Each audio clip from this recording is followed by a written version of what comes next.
اللہ الرحمن الرحیم۔ السلام علیکم ناظرین، جب قیامت کی تمام چھوٹی اور بڑی نشانیاں پوری ہو جائیں گی تو قیامت آنا شروع ہو جائے گی۔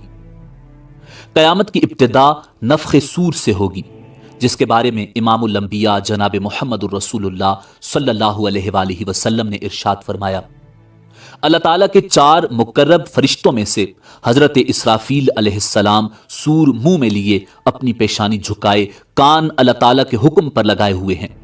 جیسے ہی اللہ تعالیٰ حکم دیں گے وہ سور پھونکنا شروع کر دیں گے اور قیامت کا آغاز ہو جائے گا۔ مسلم شریف کی حدیث کے مطابق یہ جمعہ کا دن ہوگا، لوگ اپنے اپنے کاموں میں مشغول ہوں گے۔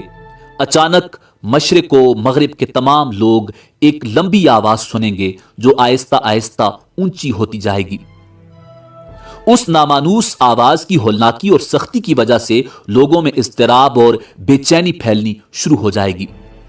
جب سور کی آواز بجلی کی کڑک کی طرح شدت اختیار کر جائے گی تب لوگ مرنا شروع ہو جائیں گے۔ جو آدمی جہاں ہوگا وہیں گر پڑے گا۔ جیسے جیسے سورہ اسرافیل بلند ہوتی چلی جائے گی ویسے ویسے نظام کائنات درم برم ہونا شروع ہو جائے گا۔ زمین آندھی میں ہچکولے کھانے والی قندیل کی طرح زلزلوں کی زد میں آ جائے گی۔ پہاڑ گرد و غبار بن کر اڑنے لگیں گے، سمندروں میں آگ بھڑک اٹھے گی، آسمان پھٹ جائے گا، سورج چاند اور ستارے بے نور ہو جائیں گے، تمام زیرو مخلوق انسان جن اور فرشتے فنا ہو جائیں گے، حتیٰ کہ ملک الموت بھی اپنی روح اللہ تعالیٰ کے حوالے کر دیں گے۔ ہر جاندار اور غیر جاندار چیز فنا ہو جائے گی، بس صرف ایک اللہ وحدہ لا شریک کی ذات ذوالجلال والاکرام باقی رہ جائے گی، اور اللہ سبحانہ و تعالیٰ کا یہ ارشاد مبارک پورا ہو جائے گا، کل من علیہا فان ویبقى وجہ ربک ذو الجلال والاکرام۔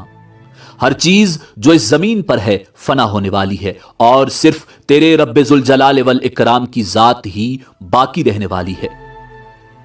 جب ہر چیز فنا ہو جائے گی تو اللہ سبحانہ و تعالی اعلان فرمائیں گے، این الجبارون این المتکبرون لمن الملک اليوم۔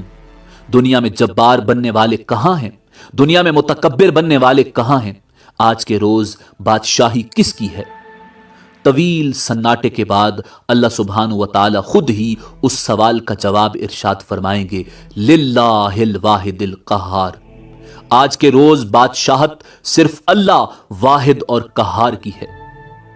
مسلم شریف کی حدیث کے الفاظ یوں ہیں، انا الملک این الجبارون المتکبرون۔ میں ہوں بادشاہ، کہاں ہیں دنیا کے جبار اور متکبر؟ ایک طویل مدت جس کا علم اللہ سبحانہ و تعالیٰ کو ہے سکون اور سناٹے میں گزر جائے گی۔ پھر جب اللہ تعالیٰ چاہیں گے نئے سرے سے آسمان، زمین اور فرشتوں کو پیدا فرمائیں گے۔ نئی زمین میں عمارتوں، درختوں، پہاڑوں اور سمندروں کا نام و نشان تک نہیں ہوگا، بلکہ وہ سفید، ہموار اور چٹیل میدان ہوگی جو اپنے رب کے نور سے خوب روشن ہوگی۔ انسانوں کو دوبارہ پیدا کرنے کے لیے آسمان سے ایک بارش نازل ہوگی جس کے نتیجے میں ہر انسان کی ریڑھ کی ہڈی سے پورا انسانی ڈھانچہ تیار ہو جائے گا اور اس پر گوشت پوست بھی چڑھا دیا جائے گا۔ اس کے بعد جناب اسرافیل علیہ السلام کو دوسری مرتبہ سور پھونکنے کا حکم دیا جائے گا اور تمام انسان ننگے پاؤں، ننگے بدن اور بے ختنہ اٹھ کھڑے ہوں گے، جس طرح ماں کے پیٹ سے پیدا ہوئے تھے، اور اللہ تعالیٰ کا یہ فرمان بھی پورا ہو جائے گا کہ تم لوگ فردن فردن ہمارے پاس حاضر ہوگے جس طرح ہم نے پہلی مرتبہ تمہیں پیدا کیا تھا۔ سب سے پہلے امام الانبیاء جناب محمد الرسول اللہ صلی اللہ علیہ وآلہ وسلم اپنی قبر انور سے اٹھیں گے، پھر حضرت عیسیٰ علیہ نبینا علیہ السلام اور دیگر انبیاء کرام، شہداء، صلحاء، فضلاء اور اہل ایمان اٹھیں گے، پھر فساق، فجار اور پھر کفار و مشرکین۔ قبروں سے کافر، مشرک، فاسق اور فاجر لوگ اپنے اپنے اعمال کے مطابق اٹھیں گے۔ کوئی اندھا، کوئی بہرا، کوئی لنگڑا، کوئی چونٹی کی شکل میں اور کوئی سر کے بل اٹھے گا۔ کافر اس غیر متوقع زندگی کے مناظر دیکھ کر شدید خوف اور دہشت کی کیفیت میں مبتلا ہوں گے۔ آنکھیں پتھرائی ہوں گی، دل کانپ رہے ہوں گے، کلیجے منہ کو آئے ہوں گے۔ کوئی غم گسار اور مددگار نہیں ہوگا، نہ ہی کوئی کسی دوسرے کی طرف دیکھنے یا دھیان دینے والا ہوگا۔ اہل ایمان بھی اپنے اپنے ایمان اور اعمال کے مطابق قبروں سے اٹھیں گے۔ شہید اپنی شہادت کے تازہ بہتے ہوئے خون کے ساتھ اٹھے گا۔ حالت احرام میں فوت ہونے والا حاجی تلبیہ پکارتے ہوئے اٹھے گا، لبیک اللہم لبیک، لبیک لا شریک لک لبیک، ان الحمد والنعمت لک والملک لا شریک لک۔ اہل ایمان کے لیے دوبارہ زندگی خلاف توقع نہیں ہوگی، لہٰذا ان پر خوف اور دہشت کی وہ کیفیت طاری نہیں ہوگی جو کفار اور مشرکین پر ہوگی۔ قبروں سے اٹھتے ہی ہر انسان پر 2 فرشتے مقرر کر دیے جائیں گے جو اسے میدان حشر میں پہنچا دیں گے۔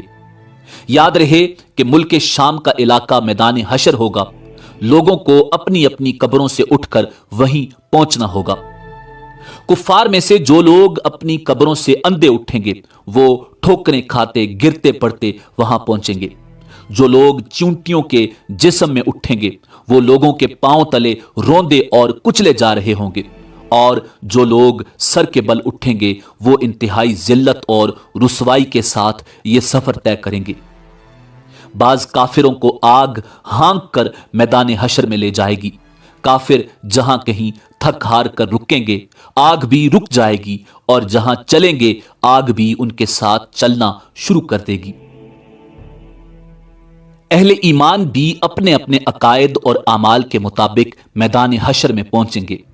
بعض لوگ پیدل پہنچیں گے، بعض لوگ اونٹوں پر سوار ہوں گے، کسی اونٹ پر 1، کسی اونٹ پر 2، کسی پر 4، حتیٰ کہ 10 آدمی بھی ایک اونٹ پر سوار ہوں گے۔ ساری مخلوق چپ چاپ دم سادے ایک ہی سمت رواں دواں ہوگی۔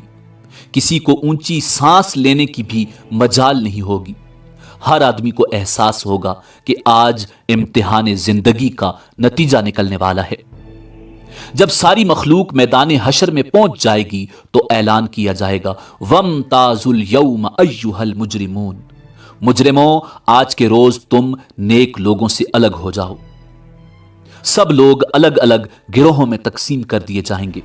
سورج کی پرستش کرنے والوں کا گروہ، ستاروں کی پرستش کرنے والوں کا گروہ، آگ کی پرستش کرنے والوں کا گروہ، بتوں کی پرستش کرنے والوں کا گروہ، قبروں کی پرستش کرنے والوں کا گروہ، منافقوں کا گروہ، مرتدوں کا گروہ ایک طرف، اور دوسری طرف ایمانداروں کو ان کے عقائد اور اعمال کے مطابق الگ الگ گروہوں میں تقسیم کیا جائے گا۔ میدان حشر میں لوگ ننگے پاؤں اور ننگے بدن ہوں گے۔ سورج 1 میل کے فاصلے پر آگ برسا رہا ہوگا، زمین دہک رہی ہوگی، جسم سورج کی آگ میں جل رہے ہوں گے، زمین پر پاؤں رکھنے مشکل ہوں گے، دور دور تک کہیں سایہ نظر نہیں آئے گا۔ لوگ اپنے اپنے عقائد اور اعمال کے مطابق پسینے میں شرابور ہوں گے، کسی کو ٹخنوں تک، کسی کو پنڈلی تک، کسی کو گھٹنوں تک، کسی کو زانوؤں تک، کسی کو کمر تک پسینہ آیا ہوگا، کوئی سینہ اور گردن تک پسینے میں ڈوبا ہوگا۔ کفار اور مشرکین کو منہ میں پسینے کی لگام آئی ہوگی، اور بعض پسینے میں ڈبکیاں کھا رہے ہوں گے۔ بھوک اور پیاس کی شدت سے لوگوں کا برا حال ہوگا۔ بھوک، پیاس اور شدید گرمی کی حالت میں لوگ 50,000 سال تک کھڑے رہیں گے اور تنگ آ کر اللہ تعالیٰ سے دعا کریں گے، یا اللہ ہمیں اس مصیبت سے نجات دلا، خواہ جہنم میں بھیج دے۔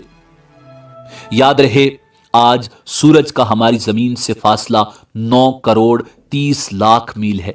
اس کے باوجود جون اور جولائی میں زمین اس قدر گرم ہو جاتی ہے کہ 1 منٹ کے لیے اس پر ننگے پاؤں کھڑے ہونا ناممکن ہوتا ہے۔ غور فرمائیے اس روز کیا حال ہوگا جس روز زمین کا درجہ حرارت آج کے مقابلے میں 9 کروڑ درجے زیادہ ہوگا۔ لاچار ہو کر لوگ حضرت آدم علی نبینا علیہ السلام کی خدمت میں حاضر ہوں گے اور عرض کریں گے، اللہ تعالیٰ نے آپ کو اپنے ہاتھ سے بنایا اور اپنی روح پھونکی، فرشتوں سے سجدہ کروایا، جنت میں جگہ دی، آج ہمارے لیے سفارش کر دیں کہ اللہ تعالیٰ حساب کتاب شروع کر کے ہمیں حشر کی تکلیف سے نجات دے دے۔ حضرت آدم علی نبینا علیہ السلام فرمائیں گے آج میرا رب اس قدر غصے میں ہے کہ اس سے پہلے کبھی ہوا نہ آئندہ ہوگا۔ مجھ سے جنت میں اللہ تعالیٰ کی نافرمانی ہو گئی تھی جس کی وجہ سے مجھے اپنی جان کی فکر ہے، لہٰذا میں سفارش نہیں کر سکتا، تم لوگ نوح کے پاس چلے جاؤ۔ لوگ حضرت نوح علیہ السلام کی خدمت میں حاضر ہوں گے اور اپنا مدعا بیان کریں گے۔ حضرت نوح علیہ السلام بھی یہی کہیں گے کہ آج میرا رب اتنے غصے میں ہے کہ اس سے پہلے کبھی اتنا غصے میں نہیں تھا اور نہ اس کے بعد آئے گا۔ میں نے دنیا میں اپنی قوم کے لیے بد دعا کی تھی جس کے نتیجے میں وہ ہلاک ہو گئی۔ آج مجھے اپنی جان کی فکر ہے، میں سفارش نہیں کر سکتا، تم لوگ ابراہیم خلیل اللہ علیہ السلام کے پاس چلے جاؤ، وہ سفارش کریں گے۔ لوگ اللہ کے پیغمبر جد رسول حضرت ابراہیم خلیل اللہ علیہ السلام کی خدمت میں حاضر ہوں گے اور عرض کریں گے آپ اللہ کے نبی اور اس کے خلیل ہیں، اپنے رب کے حضور سفارش کر دیں۔ آپ دیکھ رہے ہیں ہماری کیا حالت ہو رہی ہے۔ حضرت ابراہیم علیہ السلام بھی وہی بات فرمائیں گے جو حضرت آدم اور حضرت نوح علیہ السلام نے کہی تھی۔ آج میرا رب اس قدر ناراض ہے کہ اس سے پہلے کبھی اتنا ناراض نہیں ہوا، نہ اس کے بعد ہوگا۔ میں نے دنیا میں 3 جھوٹ بولے تھے جس کی وجہ سے آج مجھے اپنی جان کی فکر ہے، کہیں اللہ تعالیٰ باز پرس نہ کریں، لہٰذا تم لوگ موسیٰ کے پاس چلے جاؤ۔ لوگ موسیٰ کلیم اللہ علیہ السلام کی خدمت میں حاضر ہوں گے اور عرض کریں گے اللہ تعالیٰ نے آپ سے ہم کلام ہو کر سارے لوگوں پر آپ کو فضیلت دی، آپ دیکھ رہے ہیں ہماری کیا حالت ہو رہی ہے، آپ اپنے رب کے حضور سفارش کر دیں۔ حضرت موسیٰ علیہ نبینا علیہ السلام فرمائیں گے آج تو میرا رب اس قدر غصے میں ہے کہ اس سے پہلے کبھی نہ ہوا اور نہ بعد میں ہوگا۔ میں نے دنیا میں ایک آدمی کو قتل کیا تھا جس کی وجہ سے مجھے اپنی جان کی فکر ہے، لہٰذا میں سفارش نہیں کر سکتا، تم لوگ عیسیٰ کے پاس چلے جاؤ۔ لوگ اللہ کے پیغمبر حضرت عیسیٰ روح اللہ علیہ السلام کی خدمت میں حاضر ہوں گے اور عرض کریں گے آپ اللہ کے رسول ہیں اور اس کا فرمان ہے کہ اللہ کی روح ہیں، آپ دیکھ رہے ہیں ہماری کیا حالت ہو رہی ہے، اپنے رب سے ہمارے لیے سفارش کر دیں۔ حضرت عیسیٰ روح اللہ علیہ السلام بھی وہی جواب دیں گے کہ آج میرا رب اس قدر غصے میں ہے کہ اس سے پہلے کبھی نہ ہوا اور نہ آئندہ ہوگا۔ تم لوگ محمد ابن عبداللہ علیہ تحیت و ثنا کی خدمت میں حاضر ہو جاؤ، وہ تمہاری سفارش کریں گے۔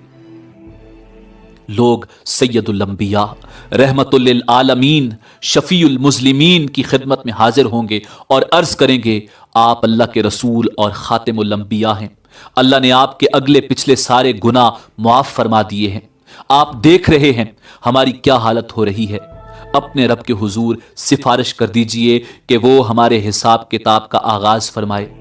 رسول رحمت صلی اللہ علیہ وآلہ وسلم فرمائیں گے ہاں آج کے روز سفارش کے لائق میں ہی ہوں۔ چنانچہ آپ صلی اللہ علیہ وآلہ وسلم کو میدان حشر سے شفاعت کے بلند ترین مقام محمود پر پہنچا دیا جائے گا جو جنت میں عرش الہی کے نیچے ہوگا۔ وہاں پہنچ کر آپ صلی اللہ علیہ وآلہ وسلم اپنے رب کے حضور سجدہ میں گر پڑیں گے اور اللہ تعالیٰ کی حمد و ثنا بیان کریں گے۔ پھر جب اللہ تعالیٰ کا غصہ کم ہوگا تو خالق کائنات ارشاد فرمائے گا اے محمد سر اٹھاؤ اور سوال کرو دیے جاؤ گے، سفارش کرو قبول کی جائے گی۔